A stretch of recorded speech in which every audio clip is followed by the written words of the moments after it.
The curse of sin for the rebellion of man pits him in an antithesis with the world he is called to subdue. While the task is now much more difficult, the original mission and mandate of humanity to be fruitful, multiply, and fill the earth has not been abrogated or canceled. By grace, we resist and war against the world, the flesh, and the devil, but also against the curse. Join us now as we discuss how Christians should think about pushing back on the curse.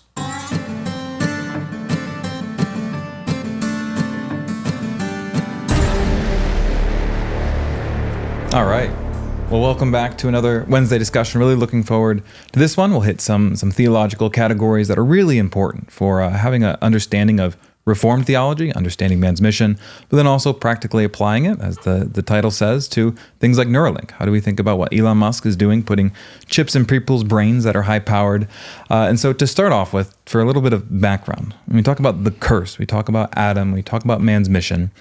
Man is placed in the garden, he's placed upright, and he's given a task. Adam is not in the garden taking a siesta. I think growing up, I used to have this idea that, man, it's 5 o'clock all the time in Eden. The sun is shining. He's got his wife near him. He's having pina coladas. No, Adam is put in the garden and he's giving a task. He's given the mission of probably the whole world around him. It wasn't full of wickedness, but it was untamed. It was chaos. And so Adam is in what would be Ezekiel 28, a mountain garden that is a temple to the living God. And he said, you are to go out and you're to take all the chaos and the woods and the disorder around, and you're to constrain them. You're to take dominion over the animals, and you're to fill the earth with the glory of God. That's Adam's original mission. Go out and show the waiting cosmos what God is like, imaged in man. And you do this by ruling judiciously, by ruling well, by being wise, by displaying all these attributes of God that are contained within you. Adam does this, of course, by his own hard work. He also has progeny that go out and multiply and fill the earth with God's image, such that Adam would have been maybe in the Middle East, and he would eventually have had descendants that would go and colonize, constrain, order, and make a society out of America and out of Greenland and out of what we now call India. So that's man's original mission. Man sins.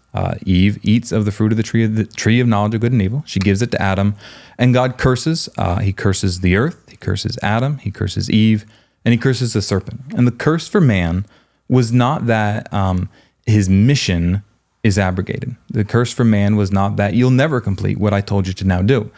Cursed is the ground because of you. By the sweat of your brow you will eat of it all the days of your life. From dust you are taken, from to dust you will return. The curse for Adam is that the ground that he was commanded to cultivate, to make fruitful, to bear fruit, and to display God's goodness, would now do so at immense cost, and that he himself would die. That's important to mention. That the curse, as it pertains to the man, is not work. The curse, as it pertains to Adam, is that work would be increasingly more difficult. Work was always going to be his task, his mission, and work, probably various degrees of work, would have been harder than others. There still would have even been hard work in the garden. But the difference is that now man's work will work against him. That's the difference. That a man could have worked hard in a prelapsarian world before the fall, before sin entered the world. It's not just that he was expected to work. He could have even worked hard, but hard work would have produced an incredible amount of fruitfulness. Whereas now there are many cases, not always, but there are many cases where of futility. Futility is what we're speaking of. That's the curse. The curse isn't work itself or even hard work, but it's futility, where hard work doesn't always pay off. That you could work hard and yet, because of certain circumstances, produce very little. So Adam, and I like what you also said, Wes, in terms of the whole earth was not a garden. Right. I take it as, that part of, Adam's eschaton, speaking of, what was Adam's ultimate end? What was he working towards? What would he have achieved in this state of innocence had he never fallen and eventually been able to eat of the tree of life and had resisted the temptation to eat of the tree of the knowledge of good and evil? And I think, the eschaton for Adam wouldn't have been that he eventually would have been beamed up and been somewhere else in a heaven outside of earth, but that he would have taken this heavenly mountain garden. Think like Mount Olympus. I mean, that's kind of what it was. Like God himself came down and walked with man and his wife in the cool of the day. It really was this divine place where God would actually condescend in his mercy and kindness, and that the spiritual presence of God would be with Adam and Eve always, because God is omnipresent, but especially in the cool of the day, that God is, as it were, walking with Adam. However this played out, whether this was a Christophany, the second member of the Trinity, in a human form, but before the incarnation. So Christ still being a most pure spirit without body parts and passions at that time, preceding the incarnation, but taking upon himself still a physical appearance to literally walk with Adam and Eve in the cool of the day, in the same way that the angel of the Lord throughout Scripture takes on a physical appearance when appearing to Joshua, or the fourth man in the fire with Shadrach and Meshach and Abednego. So maybe that's how it happened, or whether it was just this palpable sense of the presence of God, although it was not necessarily visible. However it happened, we know that there was a special, God is omnipresent, so he was always present with Adam and Eve, but there was a special presence of the Lord, as though it were him walking with them in the cool of the day, like a Mount Olympus kind of thing. And I would even argue, some of this gets into Michael Heiser and some of these things, lesser gods, but if you don't even want to go there with the divine council and just, be extra safe, like call them angels, whatever you want to do. But I think it's possible that there were other heavenly beings that probably appeared from time to time, in the same way that God comes once a day in the cool of the day and walks with Adam and Eve. There were probably other angels. Think of like Jacob's ladder, of descending and ascending. I personally am of the persuasion that that's part of the reason why Eve was not caught off guard when she is deceived by the serpent. One, the curse for the serpent, as it regards the serpent, is that he would eat dust all the days of his life, crawl in his belly. So I don't believe that it was just a physical animal, a snake. I think that it was cursed. And so before that, I think, well, what did it look like? Likely, I think that, that the Satan, the Satan, it was likely a dragon and could talk. And that not all the animals could talk. It's not as though when sin comes into the world, it's not like it was Narnia and then sin enters and now we have earth. I don't think all the animals could talk, but I do think that there were potentially, hear me out, but potentially dragons in Eden. Not everywhere, but in Eden. And that these were angels, and they had appearance like dragons and spoke. And one of them decided to turn against God. So for me, I see the fall of Satan and the fall of man as potentially one foul swoop actually happening at the same time. That Satan actually gets cocky and chooses to rebel against God, and Eve then joins in that rebellion, and Adam joins his wife. So all that being said, the point is that the Garden of Eden was a phenomenal, magical, divine place, and the rest of the world, back to Wes's point, was not. And it doesn't mean that the rest of the world was filled with sin, because God calls all that he made good. He says, and it was good. But we know, because the Bible actually tells us this explicitly, that Adam was actually formed from the dust of the ground not in the garden, but in a separate context, a wilderness. Mm-hmm. So there were wildernesses. So the idea of desolate places, wildernesses, chaotic places, that is clear, and that's pre-lapsarian. That's before sin entered the world. So Adam was made in one of these such places, a wilderness, desolate type, unruly place. But then he was then placed by God into the garden. Yeah. So I think his eschaton, what was he working towards had they not fallen? Well, one, finishing this probationary period of actually fulfilling, what God had called him to do and not giving in to temptation and sin, and then God having held out to him, I think upon that point, at the end of a probationary period, who knows how long, I think then God would have held out to him from the tree of life. He would have eaten of that, and that would have brought him to an immutable state where he would from then on be not just unfallen, but now unable to ever fall. Right. And then going forward from there, what would he have done? I think that he and his posterity, and all of them enabled by their wives as helpmates, suitable helpmates, would have expanded the Garden of Eden over the whole face of the earth, or eventually eradicating all these wilderness, desolate places to where the whole earth would have been filled with the glory of God as the waters, the knowledge of the glory of God as the waters cover the sea. I think that would have been his eschaton, creating image bearers of the living God, his posterity, and discipling them to worship the triune God, but also expanding this garden kingdom, this garden mountain over the whole face of the earth.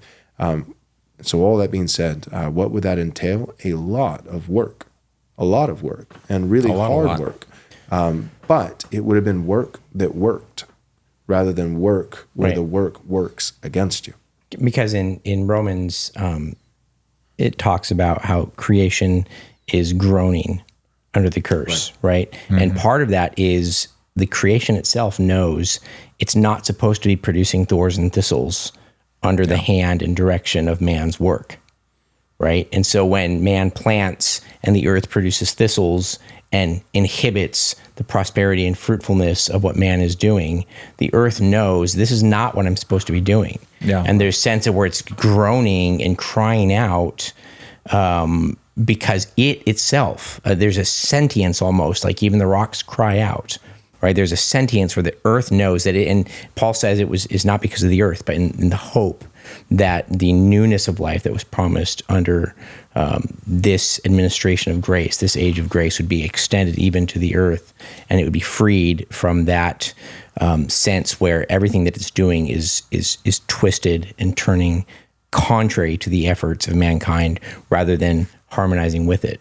But one of the things that we don't often think about with the curse is that God told Adam, by the sweat of your brow you will eat. And what that means, because death was introduced then, and because in the Garden of Eden, there was abundant food. That meant that all of the work that mankind would do was not gathering enough food to not die. All of the work that they were doing was to extend the dominion, the garden, the beauty, the glory of the Lord across the earth. Now, under the curse, both because of death and because of the fact that we eat by the sweat of our brow, I don't know what percentage, let's say 90% of our work has to go to keeping us alive. And if we're lucky, we have some work left over to extend the dominion of God across the earth. And that's the source of wars, resource scarcity. Really, it's just survival, right? And so even national efforts of stewarding the land that God gives them and bringing forth from the land that God gives them something that will honor the Lord is turned on its head, and a nation now focuses on survival, fighting off other nations that want its resources or pillaging other nations for their resources. And so the curse, in a really extreme way, has put a major slowdown. Like we think, how could Adam and Eve have extended the garden across the entire earth? First of all, it wasn't them. They were going to be having kids and lots of kids, and then not dying. None of them dying, so it compounds. So and all of their work, all of it, would have been focused on this mission. Not just the 5 or 10% that maybe, if we're lucky, we have left over after we've kept ourselves and our families alive. No natural disasters, no wars. There would have been nations, but no war amongst those nations. I mean, think of like how much money, the trillions spent on military. That's, and that's all of that. It's not just, doesn't just come out of thin air. I know, the government tries to make that, but it's all a percentage of the production, the overall production of the United States, the people, the citizens. So the citizens of this country produce a finite amount. They may be large, it may be small, but it's finite. It's set. And whatever we produce, a portion of it goes towards this, towards that. And you're right, a large portion goes towards what we could call curse-oriented, line items on the budget. So to think that, that our efforts would be, doubled, tripled, tenfold had there been no curse is interesting. One resource I'll mention here, I'm about 80% of the way done with this book at the moment. So if the last 20% ends up being heretical, I apologize. But it's from Founders Press, who they're pretty reliable. So it's Getting the Garden Right by Richard Barcelos. Yeah. Because it's really great. If you want to study any more, he really lays the case for the fact that Eden was a temple. It was the first temple. It was the garden paradise. But it was not just kind of a little home for a while. It was the base of operation for spiritual and physical work to extend across the entire planet. Yep. I like that you said limited there, because we're going to get to this as we talk about specific things that affect our limitations now. Adam, pre-fall, no sin ever enters the world, would still be limited. If there was nation systems that had kings, Adam would not have been king over all the earth and all the nations in the same way. He would have been king perhaps of a region, but then in a different, distinct geographical region where Adam did not have visibility, did not have line of sight, couldn't hear, relied on some form of news or information transfer to get there.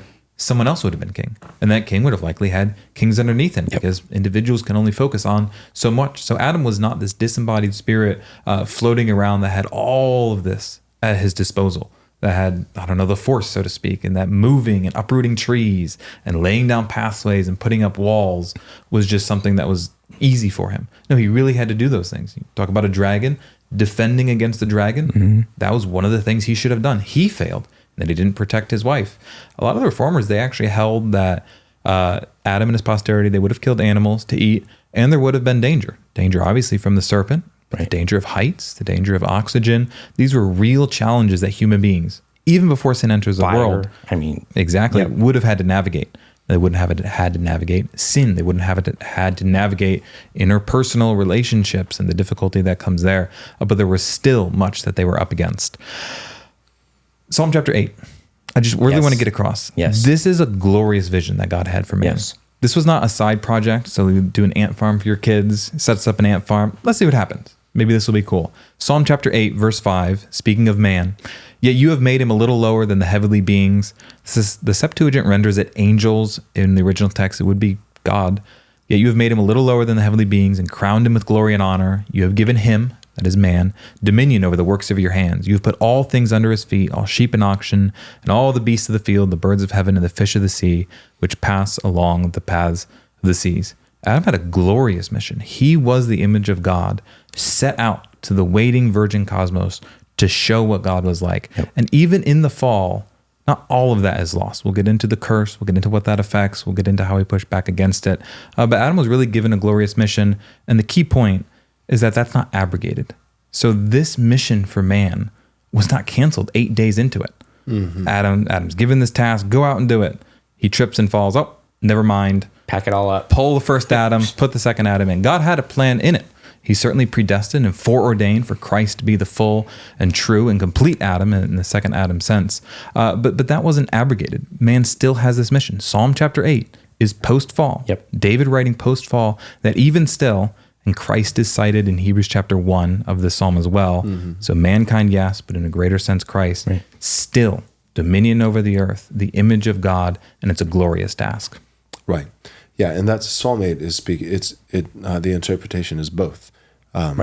One passage of scripture, especially messianic prophecy, it can have two meanings. No given text of scripture can have two contradictory meanings. But scripture can have more than one meaning in terms of layers of meaning that does not, the two meanings, two or more meanings don't contradict one another. And we know this because the Apostle Paul tells us this. He says, when speaking of, Hagar and Sarah, he says, and this may be understood allegorically, through the doctrine, the banner of analogy. And so we know that it meant one thing for Abram and Abraham, but then it also had a higher interpretation, a higher meaning that was revealed at the proper time later. So, on its face, Hebrews picks up Psalm 8 and says that it has its ultimate fulfillment in Christ, and that is absolutely true. But Hebrews 8, on its face, also still has meaning and is also true, that mankind is a glorious thing, that God is mindful of man and cares for man, and that he has a glorious mission that's laid before him. So let's go ahead and cut to our first commercial break for the day. Right Response Ministries 2025 conference is a go. This is 3 days, full jam-packed conference with 8 main sessions, 3 to 4 hour-and-a-half long panels, and an all-star super-based lineup of speakers, 15 speakers in all. Who are they? Steve Dace, Jeff Durbin, Orrin McIntyre, Stephen Wolf, Brian Sauvé, Andrew Isker, John Harris, Eric Kahn, A.D. Robles, Dan Burkholder, the Christian Prince himself, Dusty Devers, Ben Garrett, Zachary Garris, David Reese, and yours truly, Pastor Joel Webbin. Again, this is April 3rd, 4th, and 5th. 2025, and the early registration is open right now. This is the longest conference with the most speakers we've ever offered, and yet it is our all-time lowest price. The early registration available today is only $140 for an adult. So go to rightresponseconference.com. Again, that is rightresponseconference.com to register right now, because the early registration will not last long. All right. So here's the big monkey wrench in the system. Pietism. The origins of pietism, just to give 60 seconds of it.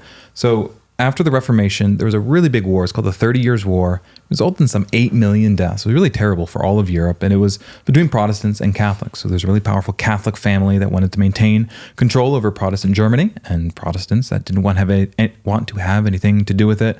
And so they fought a 30 Years' War from 1618 to 1648, left millions dead due to war, famine, starvation. Whole Protestant towns would be wiped off the face of the map just by being attacked. And so what happened was Lutheran ministers began to really focus on the intellectual tenets of the faith. So their sermons would be 2-hour polemics against or defending justification by faith alone, preaching against Roman Catholicism.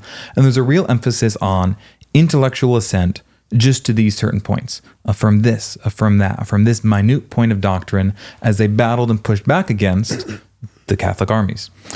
What came out of that was a reaction, was Lutheran pietism. And so Lutheran pietism, Philip Spener would be kind of the father of this, as they said, you're losing the emphasis on the new birth, on spiritual living, on godly living. They cited passages, so I think of 1 Peter 3, where it says that we're sojourners on the earth, strangers. There's also some passages in Hebrews, and we've lost that emphasis. And so what we need to do is we need to get out of these political, we need to get out of these military, we need to disconnect ourselves from all these affairs that are taking away our affections for Christ. And there's certainly some of that. So there's an overreaction of just polemical preaching that's all intellectual, but the pendulum swings this way, and that's what you have then Lutheran pietism, gives right to Anabaptists who refuse to engage with the civil magistrate, and that eventually then becomes one of the 3 components of American evangelicalism. It's Scottish Presbyterianism, Lutheran pietism, and Anglicanisms from the UK. And so those then become American evangelicalism. And that pietism aspect of it is the one that's very, very reserved and very hesitant to get involved in earthly affairs. You hear like Jesus is involved in politics. Jesus is neither a donkey nor an elephant. That's coming from this pietistic historical element of American evangelicalism. And 2 of the big names that really took this pietism thing and they put a reformed label on it in the 2000s, 2010, even now into our time.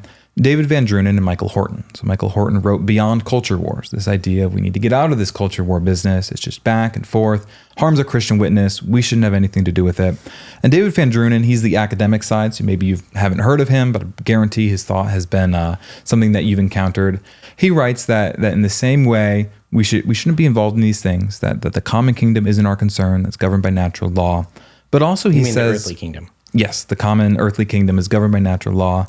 But he also makes points that this creation mandate, that this dominion mandate has been abrogated. So he says this is in his book, Life in God's Two Kingdoms.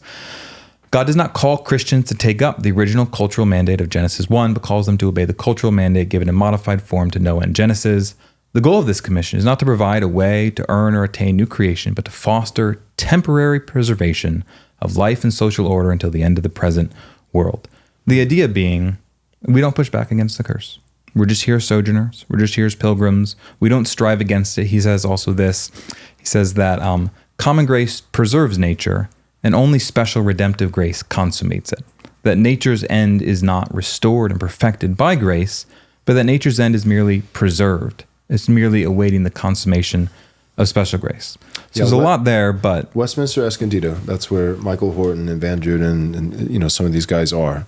But Van Druden even, he goes so far as to say, passages like what you cited earlier, Michael, that creation itself groans with eager expectations, longing, waiting for the sons of God to be revealed. Van Druden even says of that particular passage of Scripture that creation is groaning, yes, he can't deny that because it's explicit in Scripture, but he says that what creation is longing for, so it's groaning under the pains of the curse of sin. But what it's wanting, what it's desirous of, and more importantly, what will be given to it, what God is going to do, is he's going to destroy it. So creation is not groaning with eager expectations for the sons of God to be revealed, because in the revealing of the sons of God, in our redemption, that creation will be redeemed alongside us. No, Van Druden would say, no, creation is longing for a mercy killing. It wants the sons of God to be revealed, not because in our redemption, creation will receive its redemption as well.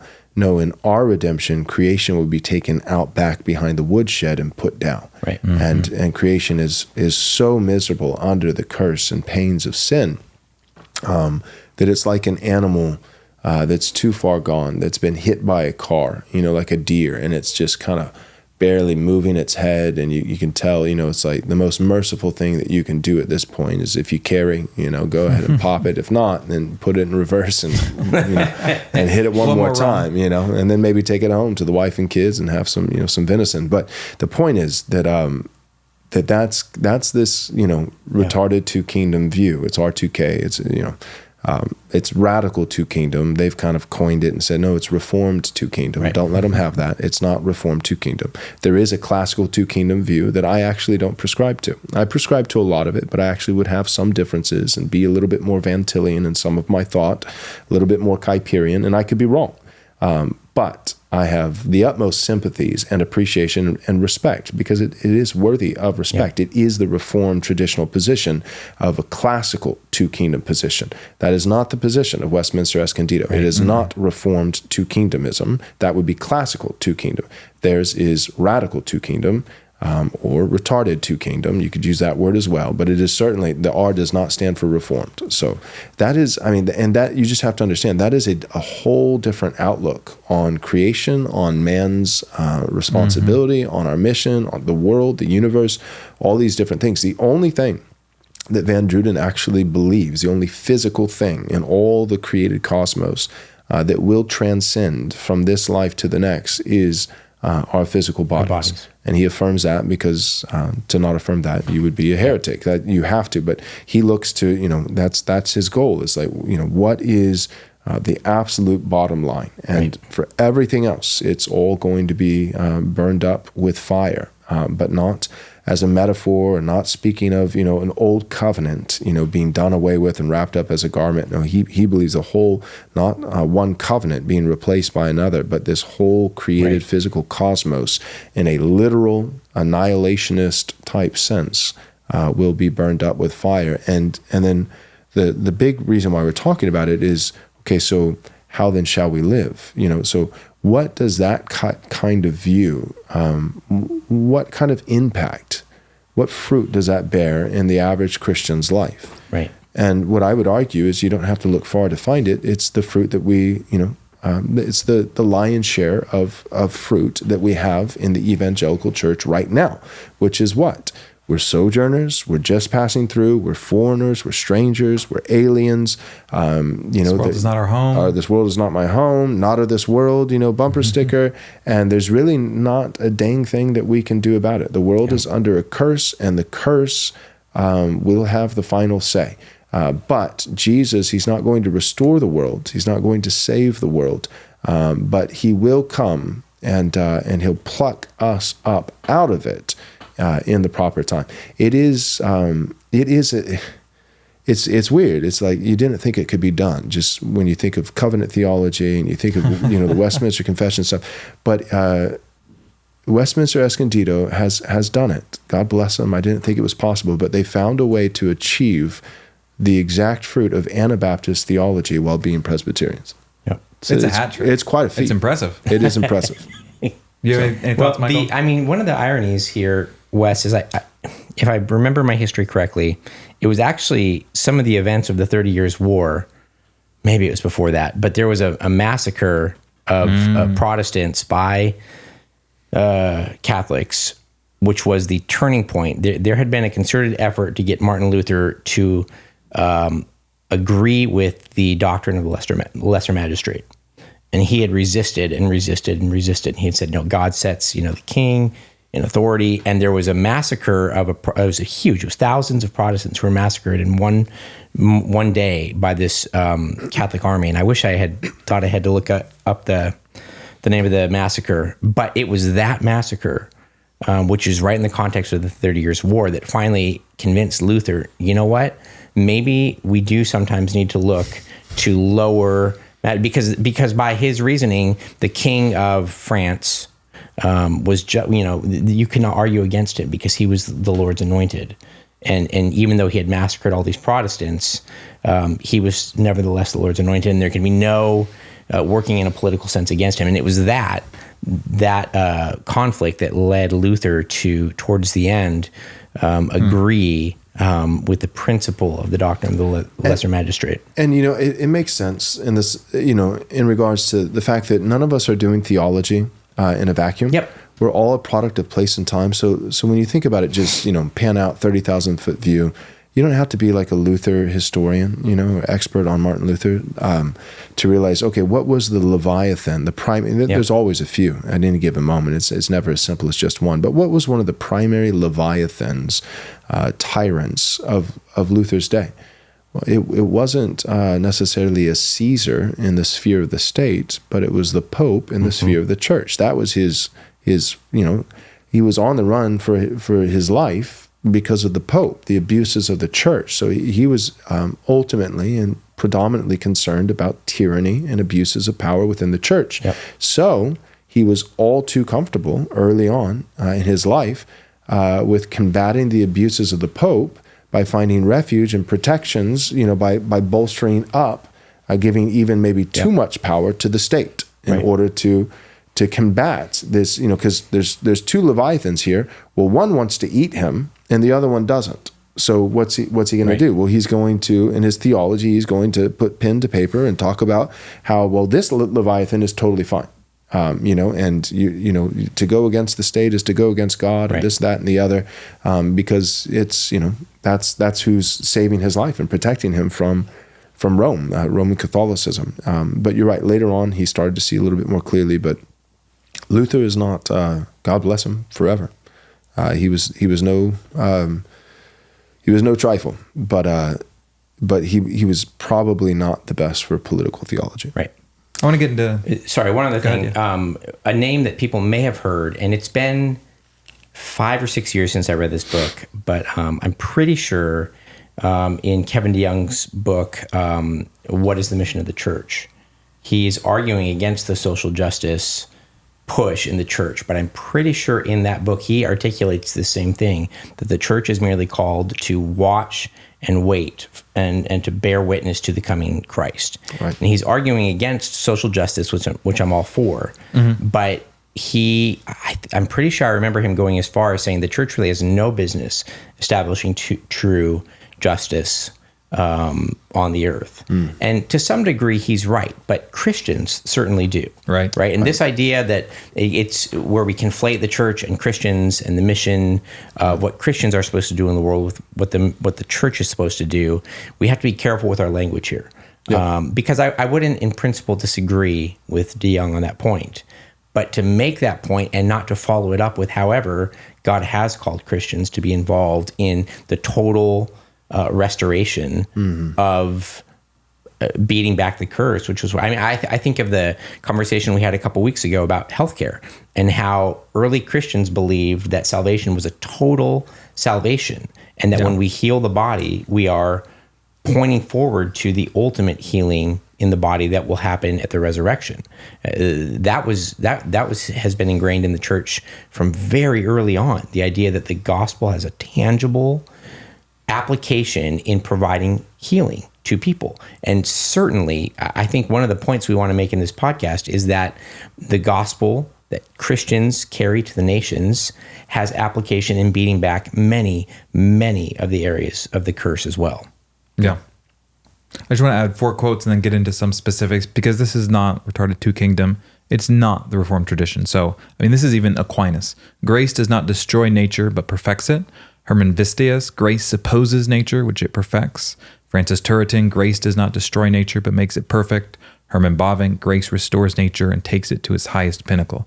The Reformed view has always been that grace perfects nature. You mean salvation grace, when people become new creations, brings nature as God made man to be to its highest pinnacle. Yep, exactly. So over and against, all grace does is hold on, get us on the life raft, wait for rescue. No, grace takes who you are. It doesn't obliterate that. Doesn't destroy it. Doesn't take you and make you just a weak man that talks in a low, soft tone of voice. No, grace takes you as a man who you are, makes you the best man that God has called you to be. So we push back against the curse. Grace does not destroy who we are, but helps us take it to its highest pinnacle. Technology does a lot of good. So I think of just healing. That is an objective good. Death, injury, these things, they're part of the curse. God's curse for man is that things like broken bones and death and sickness and diabetes and all of these different things, those wouldn't have been in a prelapsarian world. So when we push back against those, we push back against them with innovation. We push back against them with medicine. We push back against these curses with technology. Those are good things, and we can say that. Here's the double-edged sword, though. A lot of technologies that have improved our earthly standing, the ones that have actually done a really good job of it, also often come with some negatives. So I think of the internet, for example. The internet has done a lot of good. It's done a lot of bad. And it's done a lot of bad, sure, in pornography, but also crime, organization. There are hitmen that can be hired on the dark web, weapons, the transfer of information. So one way or another, Pandora's box of the internet is opened. But technology and seeking to overcome our limitations, I didn't say overcome the curse, but overcome our limitations, oftentimes leads us down paths that were never intended for man in the first place. It was never in God's intended plan for a man to have access to and view as many women as a man can now on the internet. It destroys what man was created to do. And so we'll talk about a little more some specific technologies in the next segment. We have to be really careful. Are we trying to overcome a limitation of the curse, or are we trying to overcome a limitation of man? Yeah. Should you know and have at your fingertips every single morning all the news and all the bombings and all the earthquakes and all the tsunamis and all the crime that is happening in all major countries across the world? Not even Adam would have probably had that, nor need to be appraised of it. We're limited geographically with sight, with sound, with information that we can take in, like a practically limited in literally how much information can be processed by our brains. Maybe God designed it that way. The curse was not that you would be limited. The curse was not that your vision wouldn't be able to see for 100 miles. The curse was work and toil and sickness and sin. But some of these limitations, I think God built in for a reason and in his wisdom when he created man.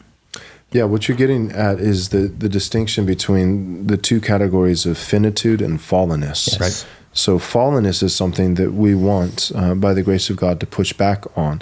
We want to do this, with the 3 primary enemies of the Christian, which is, the flesh, the world, and the devil. And we want to start at home. So the first arena where the Christian begins to push back on fallenness is by waging war against our own indwelling sin. That I beat my flesh and make it my slave. Paul says in Romans 7 that sin still resides within the members of my being. I find this a lot at work, that what I want to do good, evil is right there with me, so that the good that I want to do this, I cannot carry out. Oh, what a wretched man I am. And so we're, through the process of sanctification, we're waging war against the first enemy of the flesh. And then, but beyond that, we also want to push back on the curse of sin, not just as we find it in our own individual hearts, but as we find the curse of sin in the world around us. When we see that with our family, and not just and that comes to discipling with our wives and children, but not just the spiritual side, but also the physical side. There are elements of the curse that happen when a family member is sick, and if as best we can, as much as the Lord allows, we want to make use of certain discoveries and certain means in order to push back sickness and to bring and restore that loved one to health. And then we do it at a larger level, nationally, and in society at large, in the world, and doing that with pushing back the curse on food, right? So famine, right? A lot of people throughout time have died because of famine.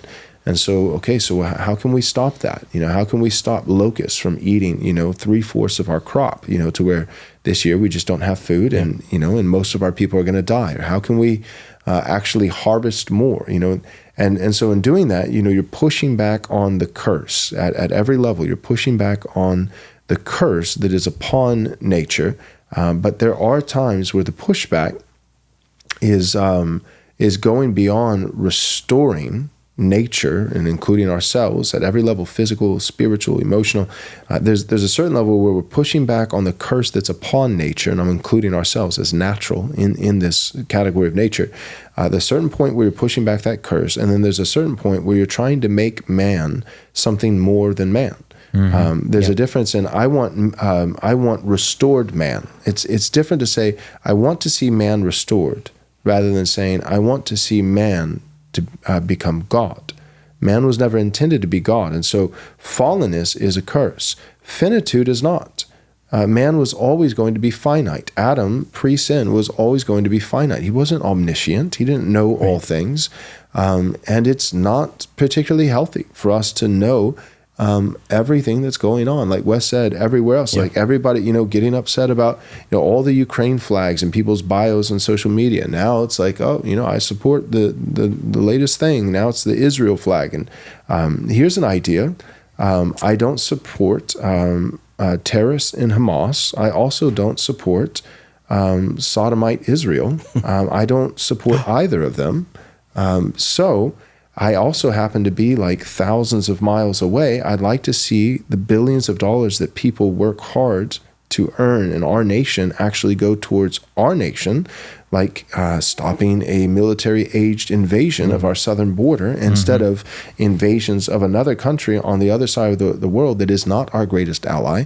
That kind of part of the reason why we're so easily duped is because of the internet. It is because it's moving past pushing back on the curse, fallenness, and into the realm of trying to somehow defeat not fallenness, but finitude, not restoring man, but trying to elevate man to be God. And that's not, I got to pick up on that with AI. So AI is going to make the task of discerning real content, real pictures, real videos, real written material.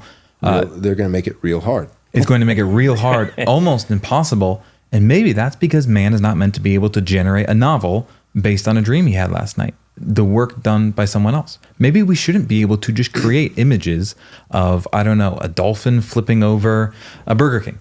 Maybe we shouldn't have just unlimited creativity just at our disposal, but do the hard work of creating actual beautiful images like Christendom of the past made, like these sculptures that are here on the wall. All AI makes, and I use AI daily and I get the use case, but it just makes a lot of things that are really not material at all. And so what we're going to do, we're going to render the internet obsolete because it's going to be so full of just procedurally generated fluff content. And we're going to do it to ourselves in our maddening pursuit for unlimited productivity, which is just making slides and writing words and making websites that don't connect to something real. This ministry connects to something real.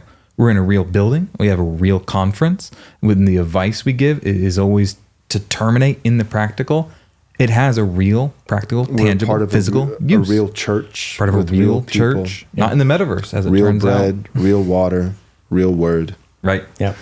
And so we render ourselves obsolete when we try to overcome those limitations and be God. I will generate a feature-length movie, just at the whim of a hat, a dream I had last night. Well, maybe we shouldn't have that ability at our fingertips. One more thing that I want to add to this, and then we'll go to our last commercial break for the day. But so we want to push back on the curse that represents fallenness, and not push back on humanity itself that represents or includes finitude. We were meant to be finite. We were not meant to be fallen. Another kind of category distinction, when I think of Democrats, and just, liberals, what they often try to do, but sadly, I think the right has joined them in many regards in this endeavor. But what they try to do often is not pushing back on the curse that is on nature, but pushing back on nature itself. Yes. And so that's just another, it's really not another category. It's another way of saying what I just said earlier. So pushing back on fallenness, but not pushing back on finitude, because finitude, being finite, is the design for creaturely things. Creatures are finite. We weren't created to be the creator who is forever praised. Amen. We are created to be creatures, and creatures necessarily, one of their attributes is finitude. And so we push back on fallenness. Creatures don't have to be. Being a creature does not inherently include fallenness.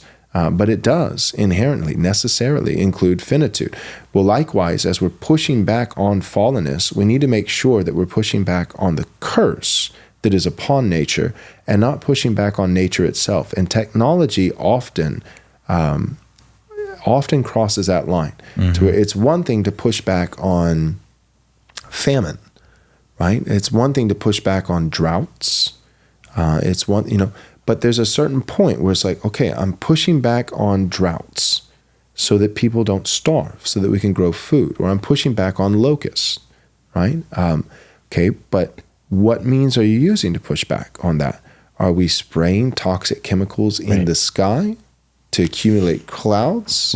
Right? Which was a conspiracy like 15 minutes ago, and then, turns out that one was true too, or these pesticides. Are we killing bugs so that people don't starve, but now all these people have autism, or whatever it may be. Or another example, back to Democrats, because I mentioned them, something that, they would be infamous for would be like, instead of health care, on one hand, they'd be like, we want to push back on cancer. And assuming that the means are ethical, then great, that's a worthy endeavor. Let's do it. Cancer is a part of the curse. That's a part of fallenness. That's not finitude. That's fallenness. Let's push back on cancer. But then they want to further go and say, we don't want to just stop at pushing back on the curse that's on nature, but we're going to actually push back on nature itself. We're going to play God. So we're going to, included in our healthcare isn't just cancer treatment, but included in our healthcare is killing unborn children in the womb and turning girls into boys and vice versa. Well, that's not pushing back on the curse on nature, unless you're telling me that children and procreation is a curse, which they view it as very much as it is, that it is a curse, or unless you're telling me that that being born a boy is a curse, or being born a girl is a curse, which they very much view that it is. So that's as we're seeking to. Right now, we are in an unprecedented time. There's always been tools, right? The Tower of Babel, right? That was a tool. It was a cutting-edge innovation. They just came up with, the most cutting-edge technology for the time. What was it? The brick. Right? That's what it was. It was, it was mud and straw. That's what it was. And they were like, with this technology, we can build a tower to the heavens. And God doesn't even say that you can't. He actually stops them from doing it. So that was their technology of the time. There's always been tools. And all AI is, so long as it's narrow AI, because we really don't have open AI. It's not sentient. And I personally am of the persuasion that that's something that is outside of the bounds that God won't allow to be created. But regardless of what you think about that, our current status, we have narrow AI, which I would argue is also a tool, just like the brick. Except a lot more complex. So it's much more sophisticated, but it is still a tool. However, I'm willing to concede that there's nothing novel in that sense, that it's just tools. And different periods of human history have always had tools. But I am willing to concede and say that we are living in a time where, unlike the Bronze Age or the Stone Age or, the Industrial Age and then the Silicon Age, which we're now in and going even further past it, I would argue that although it's just a tool, more sophisticated, but just a tool like any other age of humanity, we have the rate of innovation, the rate of technological advances that are happening in our current generation, I really do believe are unprecedented. I don't think it's ever happened in human history. And so the point is that the likelihood of these tools, they may, albeit just tools, but the likelihood of these incredibly powerful, sophisticated tools being used to push back against nature itself, damaging and harming nature, rather than the curse that is upon nature, or trying to overcome finitude, make man into God, rather than overcoming fallenness.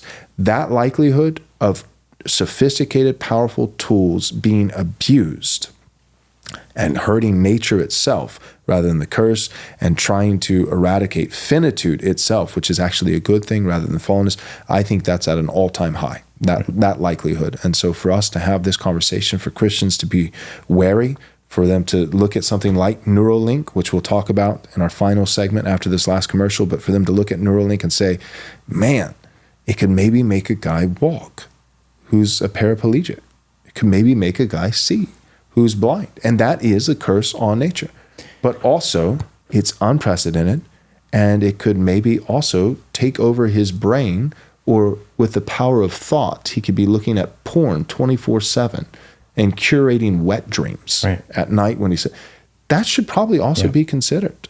Not to even mention that it could be potentially hacked.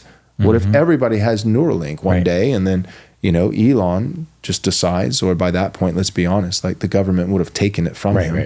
And they just say, you know what, we'd like a little bit more of a docile population. And with Neuralink, there's actually the ability to drip a little bit of this one chemical that will make people just a little less ambitious. There's some protests going on that we'd like to calm. And, as far as it's, BLM, we're like, yeah, let's do it, But then all of a sudden it's like, Christians who are protesting something in a righteous manner, and and so these are not small things. Well, that's because one of the limitations that we do legitimately have is the limitation of the time that it takes to discern.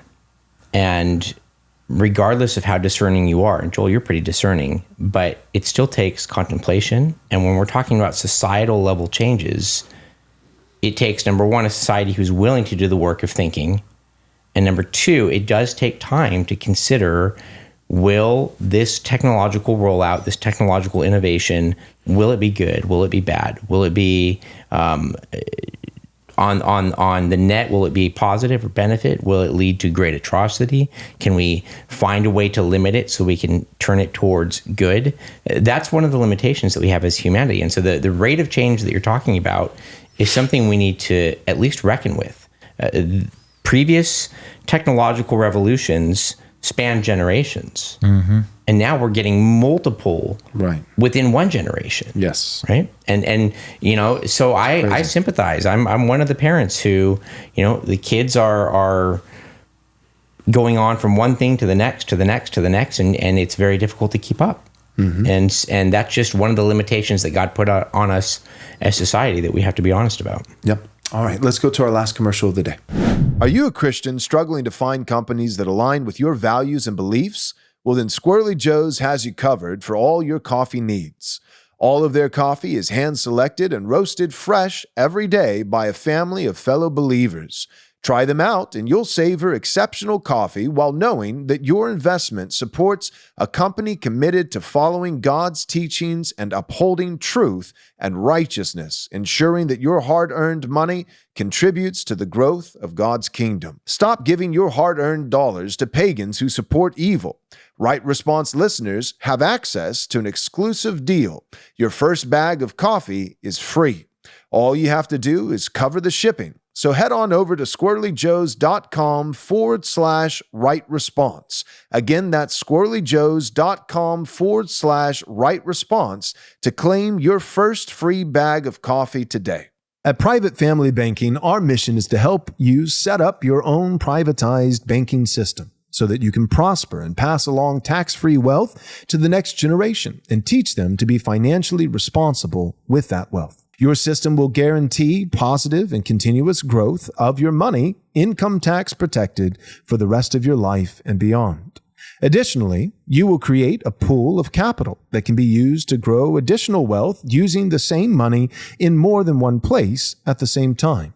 For families, investors, and those near or already in retirement, your system will provide a buffer against market volatility to help you avoid selling off your investment portfolio during prolonged market downturns. Now, for those who are struggling with paying off high interest-bearing credit cards or car loans or student loans, there's no worries. We'll teach you how to use your private family bank to accelerate the payoff of your consumer debt, including a monthly step-by-step guide. Turning post-mill thinking into post-mill action with private family banking. Now that's a good thing. Find out how this powerful approach to a multi-generational wealth building can work for you and your family by emailing banking@privatefamilybanking.com. You'll receive a free ebook and a link to schedule your free 30-minute consultation today. All right. Well, welcome back to the final segment. We're going to go rapid fire. Yep. Neuralink, epidurals, TRT. One thing you noted, though, we're talking about tools. A tool's ability for misuse is often proportional to how useful it is. There's candlesticks on the shelf.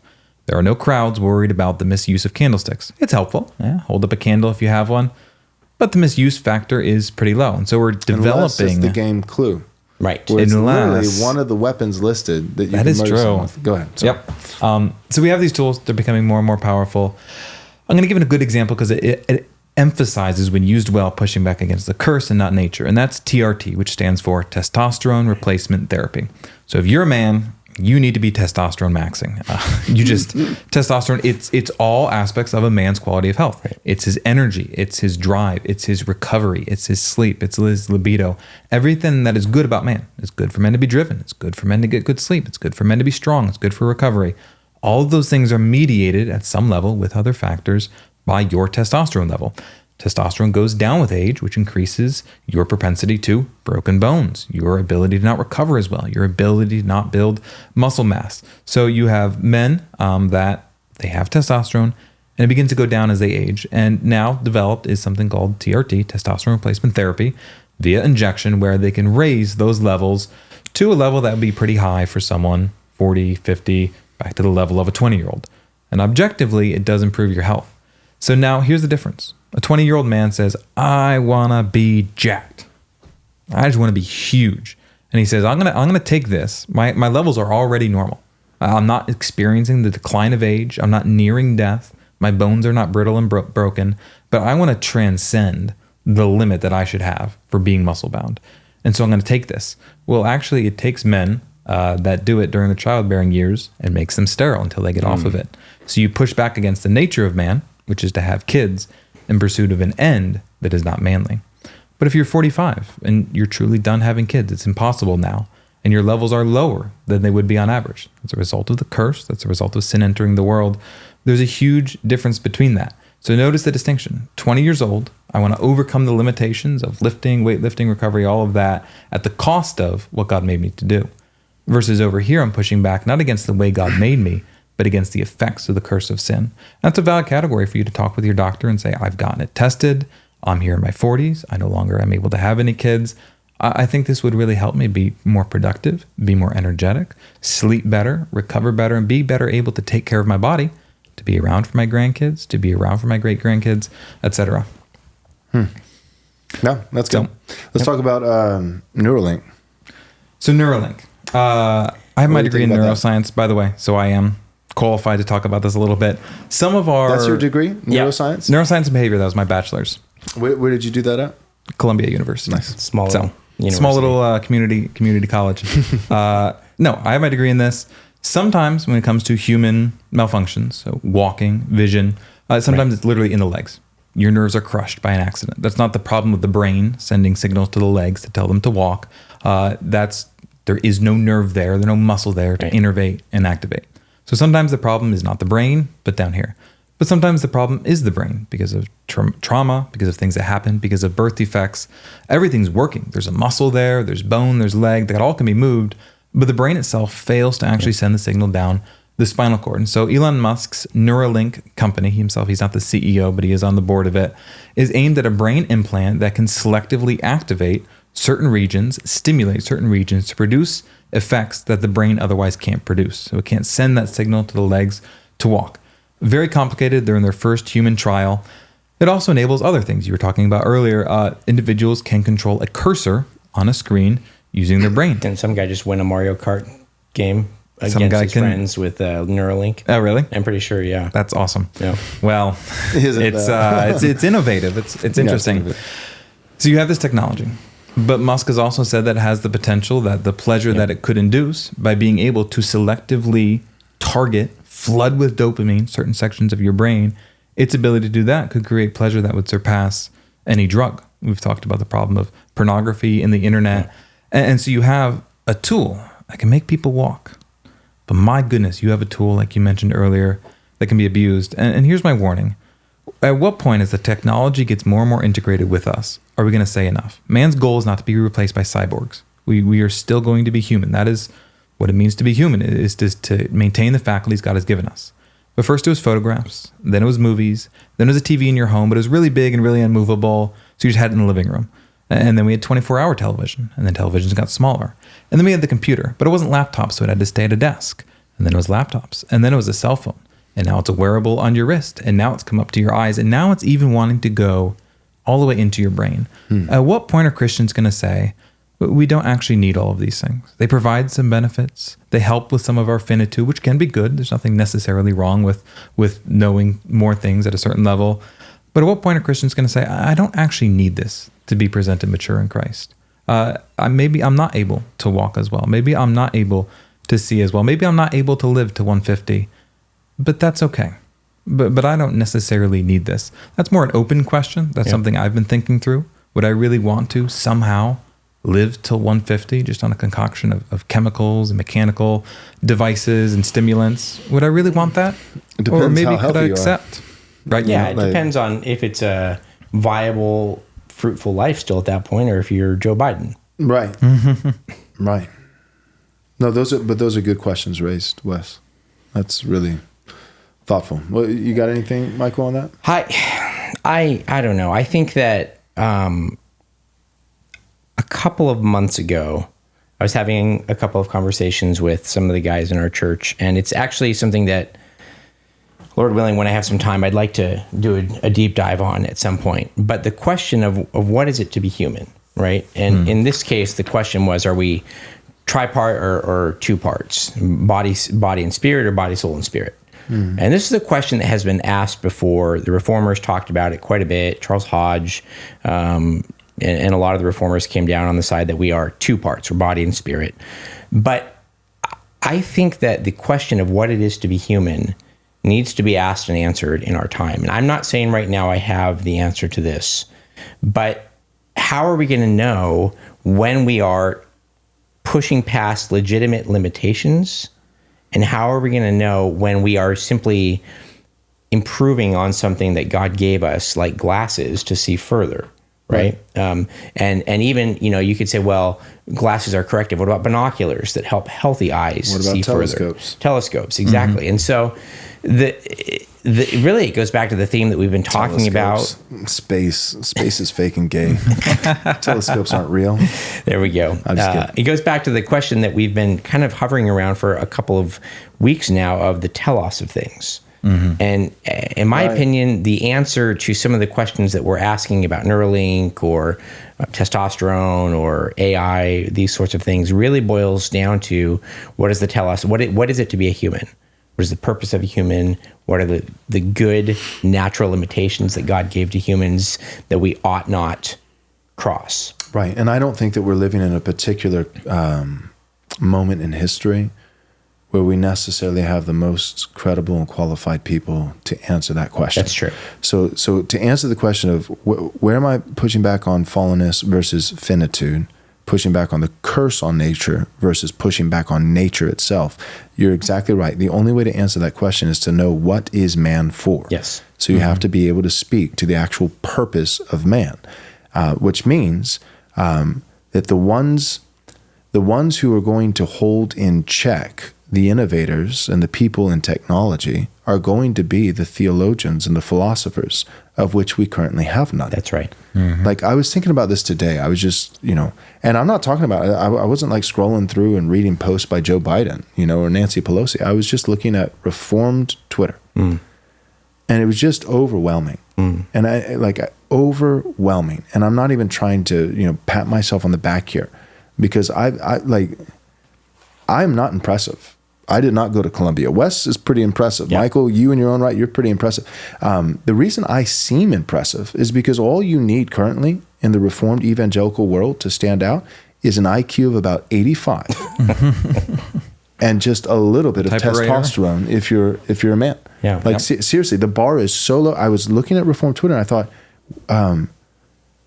the Reformed world is bereft of thought. Yep. There is no thought. No one can think. No one. And it's like, and there's all these people with voices. And I understand people who listen and like, oh, the pot calling the kettle black. Like, that's you, Joel. You're the one who, and that's fine. If you hate Joel, that's fine. I don't know why you're watching, but feel free to do something else with your time. But I understand that this is a barrel that could be pointed right back at me or anybody else. But there's a lot of people, and I'll just be frank. There's a lot of people who had some generally good, it wasn't insightful. And that's what we have to recognize. It was not insightful. It was not intelligent. It was not impressive, nothing. It was the most obvious, blatant truths, perhaps, that are even in existence. But the world had so lost its mind and the church had so discredited itself that in 2020, with BLM and with COVID, just basic thought put you on the map for being a thought leader. But now, 4 years later, those people still have their platforms, and it is becoming painful to watch. Like, seriously, like I regularly, constantly controlling myself, exercising self-control not to embarrass people, especially women. But there are many Christian women in the public sphere, in the Reformed world, who it's like, how does this person have a following? Yeah. Like, honest to God, how in the world did this happen? And it's like, well, we know how it happened. Let's just be honest. We know how it happened. It was 2020. The whole world lost its mind. The church, 85% of it capitulated. And this woman had the courage just to say, hey, we shouldn't be racist in any direction. And that's it. Right. Literally, they had literally, that's all they said. And that was enough to make a celebrity in 2020. That's how low the bar was. But the problem is now that person, right? So that person, was just the little kid. It would be like the little kid saying the emperor has no clothes, but then making him the emperor. Right. That's what happened since 2020 is that the little kid became the emperor, when the reality was he was not smarter or more intelligent or more credible or more qualified than anybody else in the kingdom. He just was more honest. Right. And honesty matters. I'm not trying to downplay honesty. It's an incredibly important virtue, but it is not sufficient in and of itself. By God's grace, one of the biggest things that we teach our children, their mother and I, is the importance of honesty. And I think for the most part, we have honest children. We do. But they're not qualified to run the country. And they're also not qualified to be pastors in the church. And they're not qualified to be theological or philosophical thought leaders for the culture at large. What right now, the world, and sadly, it's not the world and even, no, the world and especially the Reformed Church is completely bereft of thought. We're talking about some of the dumbest people imaginable. I mean, Democrats and Reformed leaders. I mean, they are neck and neck right now, neck and neck in a race for who can prove that they possess the lowest IQ. And right now, it's neck and neck. I couldn't tell you who's going to win that race. Lowest IQ and lowest testosterone. And lowest testosterone. It does affect men's ability to say controversial things. Yes. A low T man cannot assert strong opinions because he could get beat up for it. Right. So he doesn't. Right. So all that being said, my point is just to say that in protecting, as right now we have massive innovation and very fast pace and wide breadth of all the different innovations, and it's all just tools, but they're becoming exponentially more powerful, and not by generation to generation, not like, 1,000 years later, then you have, then you move from Stone Age to Bronze Age. No, we're not talking about in 1,000 years. No, we're saying by the day, almost by the hour, you have exponentially growing technology in terms of its capacity, and not just its depth, degree of capacity, but its width in terms of application and all the different variations of it. And yet that's simultaneously happening in a current culture, a current generation that is bereft of serious thought, especially serious theological or philosophical thought. And so then as you have all this innovation, the danger is crossing the line from we're no longer pushing back on the curse on nature, but we're pushing back on nature itself, no longer pushing back on fallenness, but pushing back on finitude. The one thing that we've needed now in all of human history, perhaps more than any other time, is to know the line, and we have the least amount of people who are able to tell us where that line is. Yeah. So we are screwed, and that's a post-millennial. Just for the record, I am very bullish on the long term. On the short term, I think we're going to get crushed. I didn't know it was Black Pill Wednesday. Yeah, my bad. But yeah, in the short run, I think we've got a world of hurt coming. Yep. Yeah. Any thoughts from you guys as we land the plane with this episode? All right, just two things, two examples to be practical. We always think we can interrupt a certain part of a process, but still get the same result. So Ozempic, for example, is a glucogen-like peptide that is induced when you eat to completion, and it's been extracted and purified and now injected for the idea that you give this to people and they eat less. Right, so we have this brilliant idea where we can just shortcut the process by injecting you with this. And what it's resulting is, we talked about this 2 weeks ago, a lot of side effects. People that have IBS, irritable bowel syndrome, for life. And even in there, you're like, well, diabetes and gluttony, those are a result of the curse, right? Yes, but the means that God gave to mediate them was not an injection. Right. It was for you to put your body through cardiovascular exertion to lose the weight that was excess deposit. And you try to shortcut that, it's not a ton different from hormones to a transgender individual. Well, we'll just pause puberty. Oh, we'll induce something different just by this injection. The monster in Frankenstein is not the monster. Right. It's the scientist who creates this abominable thing. Right. So that's Ozempic. Just go take a walk, eat better. Epidurals. My wife, she did the research. She did both of her births natural. She didn't do them. I'm not saying they're wrong to do. But it can have negative effects on the mother because pain releases oxytocin, which is a bonding chemical. So a lot of times moms will bond better when they haven't had an epidural. And it can get through to the baby, and the baby actually experience some of the effects of the anesthesia, struggle to nurse. So there's some reasons even there. Well, pain with childbearing is part of the curse. It actually says in Genesis, I will multiply your pain with childbearing. It was already going to be. It was already going to be a difficult experience. And I'm not saying blanket ban on epidurals. No Christian should get them. But if you look into it and you look at the effects and you look at studies and you say, well, maybe God did intend there to be some pain and some difficulty with the process of bringing new life into the world that we're completely circumventing. And we just try to circumvent it, but we realize it has all these downstream effects we never even accounted for. And so don't think that God created simple machines that a cog can be swapped out of and swapped back in, or just needs a little bit of injection to fix something that's been wrong. He's created us to be integrated, organic, connected creatures that require discernment and how to live well, how to navigate, and how to care for. Very helpful. It's funny though, as you were talking, I completely agree with the overarching principle. It's just funny. I was thinking about our children, and with my wife, she's done natural, and she's also done epidural with her deliveries, and the natural deliveries were by far the hardest with nursing. The epidurals was those were the kids that nursed the best. Yep. So I don't know if that's that exactly proves where anything. we have to discern and say, okay, I'm going to know these might be the downsides. That's these what might you be say, the like Ron detractors. Burgundy. I don't believe you. I don't believe you. Go ahead. I'm sorry. What were you saying? No, that's exactly where every person has to say, okay, I've done one this way, I've done the one this way. I know the literature. I know this is a side effect to potentially expect. I know what this might result in. Because discernment is not saying never use Neuralink. Right. Oh, it's totally okay. Well, what is it being used for? Who am I? What do I need? What am I pushing back against? That's actual wisdom, actual discernment that I can't give you from this table. And what does it open the door to? Not just like reading the literature for what it is today, but what could it be tomorrow, right? Like what, because in 1999 to say, hey, I think we're going to have the internet in our home, that's a decision you have to remake. And remake is not a one and done kind of thing. Right. It's like, well, today, like the internet in our home, we're dialing up, and able to okay, but a little bit later on, it's going to have all of these dangers and all of these risks.